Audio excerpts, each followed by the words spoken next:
एक बार पिता और पुत्र जलमार्ग से यात्रा कर रहे थे। दोनों रास्ता भटक गए। फिर उनकी नौका भी उन्हें ऐसी जगह ले गई जहां दो टापू आसपास थे और फिर वहां पहुंचकर उनकी नौका टूट गई। पिता ने पुत्र से कहा, अब लगता है हम दोनों का अंतिम समय आ गया है। दूर दूर तक कोई सहारा नहीं दिख रहा। अचानक पिता को एक उपाय सूझा। उन्होंने अपने पुत्र से कहा कि वैसे भी हमारा अंतिम समय नजदीक है, तो क्यों ना हम ईश्वर की प्रार्थना करें। उन्होंने दोनों टापू आपस में बांट लिए, एक पर पिता और दूसरे पर पुत्र, और दोनों अलग अलग टापू पर ईश्वर की प्रार्थना करने लगे। पुत्र ने ईश्वर से कहा, हे भगवान, इस टापू पर पेड़ पौधे उग जाएं, जिसके फल फूल से हम अपनी भूख मिटा सकें। ईश्वर ने प्रार्थना सुन ली। तत्काल पेड़ पौधे उग गए और उनमें फल फूल भी आ गए। उसने कहा, ये तो चमत्कार हो गया। फिर उसने प्रार्थना की कि एक सुंदर स्त्री आ जाए, जिससे हम यहाँ उसके साथ रहकर अपना परिवार बसाएं। तत्काल एक सुंदर स्त्री प्रकट हो गई।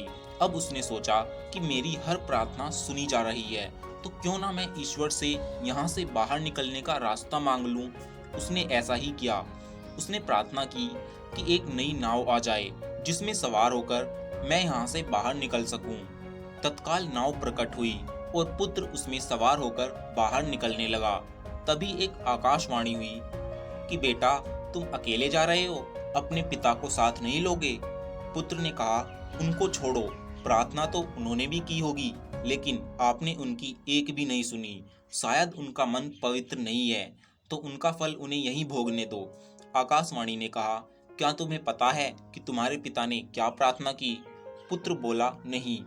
आकाशवाणी बोली, तो सुनो, तुम्हारे पिता ने एक ही प्रार्थना की कि हे भगवान, मेरा बेटा आपसे जो मांगे उसे दे देना, और जो कुछ तुम्हें मिल रहा है उन्हीं की प्रार्थना का परिणाम है। दोस्तों, हमें जो भी सुख, प्रसिद्धि, मान, यश, धन, संपत्ति और सुविधाएं मिल रही हैं, उसके पीछे किसी अपने की प्रार्थना और शक्ति जरूर होती है।